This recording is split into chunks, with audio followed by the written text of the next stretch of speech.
listener production. Hey, Bension Siebert here with the briefing, and today we're doing nangs. Well, not right now, but plenty of people are. The small silver canisters of laughing gas, that's nitrous oxide, are available for delivery to your door just about any hour of the day in a lot of places around Australia.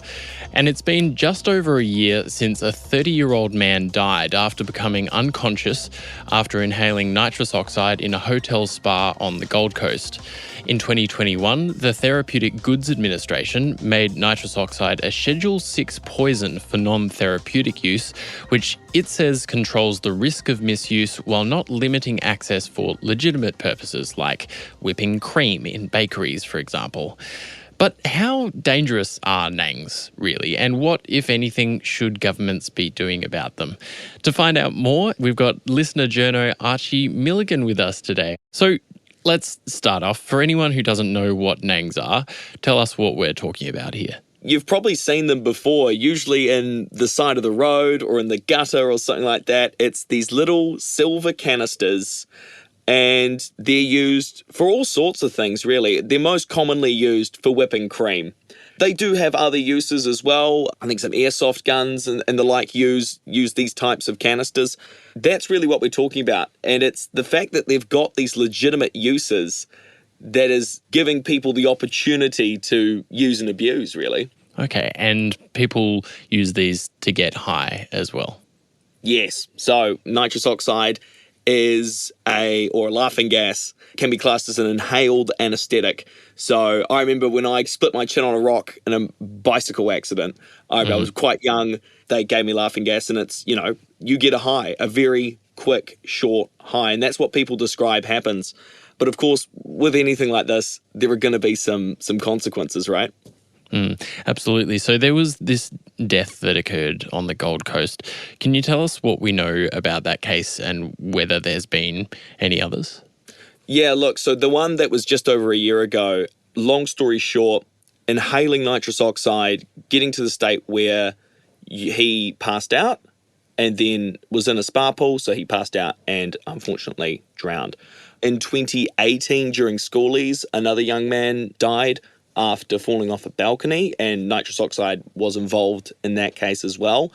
When it comes to tracking deaths and associated incidents, you could say, when it comes to nitrous oxide, it's quite hard because of the way our clinical coding system works and the way that hospitals treat cases like this, as well as the fact that nitrous oxide usually isn't the killer, it's the secondary, or it's an aspect of the death.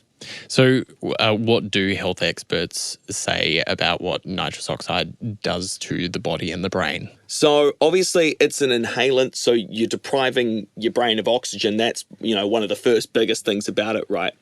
Otherwise as well, it's things like there are risks of seizures, there are risks of a vitamin B12 deficiency, which can affect your muscles. And so that's why you see in some absolutely extreme cases, people end up semi-paralyzed. Right, okay. So we also know that it's being distributed pretty easily and it's pretty widely available. What do we know about that, distribution system? And I think you've spoken to one of the sellers of nangs.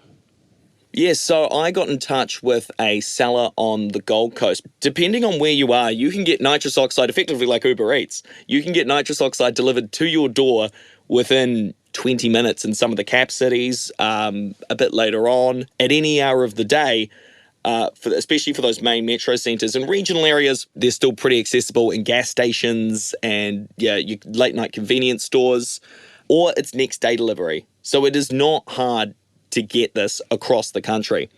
The seller that I've spoken to doesn't actually sell the little canisters. They sell a big bottle of nitrous oxide because it doesn't actually matter about what shape it comes in. It's the substance inside.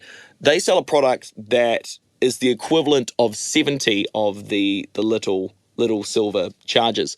Just to add on that, a box of those little silver chargers is roughly what a normal coffee shop, bakery, if that, depending on obviously what products they sell, they go through one of those a year, if that. So it's very uncommon for them to need an emergency supply of a year's supply of nitrous oxide at 2 a.m. on a Saturday night. They sell them for about $50 a piece.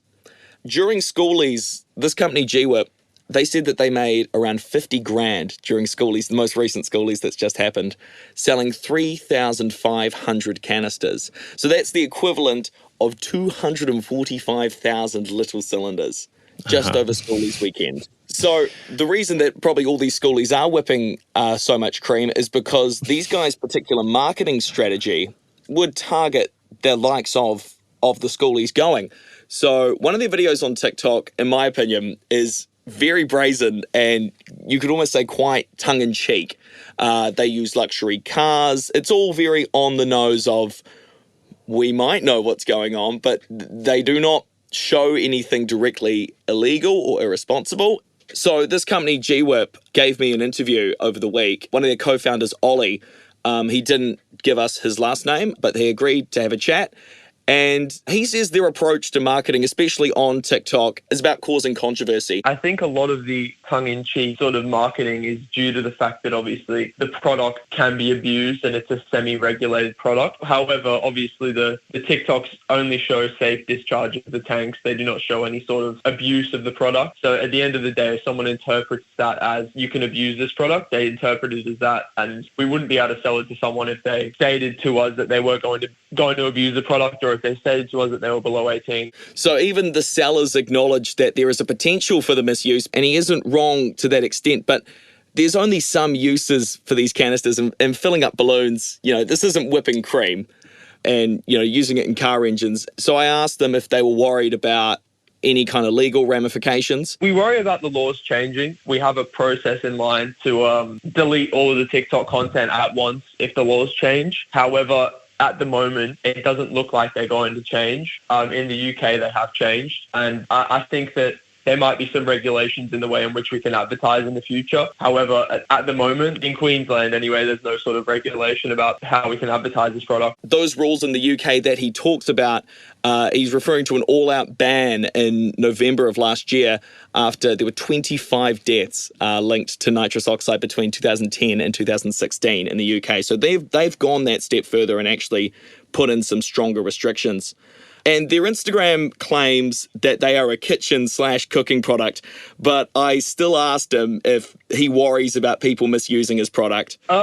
Slightly, yes. I worry about children misusing the product more than anything. I think if an adult misuses the product, obviously it's their own decision to misuse that product. Whereas if a child misuses the product, I think that it kind of lays on us a little bit as well, selling that product to them. So the website does concern me a little bit because it makes it more accessible for children. However, the in-person deliveries, I'm pretty sure we're very spot on with ensuring that we only deliver to 18 plus. So at the end of the day, I think where we do still need to see some improvement with this is even if we can't police them, get some of those laws and legislations in place, because let's be honest, no legit bakery or catering service is buying a year's supply of nitrous oxide at 2 a.m. on a Saturday and then potentially 2 hours later buying another year's supply of nitrous oxide. That's the thing. It's unrestricted. She's a bit of a Wild West. And I think we just got to ask ourselves whether we want to allow illegal drug trade. Okay, Archie, thanks so much for joining us on The Briefing. Thanks, mate. Listener journo Archie Milligan there. And that's all we have time for on The Briefing today. Check your feed again from 6 a.m. tomorrow. Sasha Barbagat and I will be back with the latest news headlines and a deep dive for your morning briefing. And we're always keen to hear from you. Search The Briefing Podcast on Instagram, hit follow and send us a DM with any feedback, guest suggestions or stories you'd like to see us cover. I'm Bension Siebert. Thanks for listening.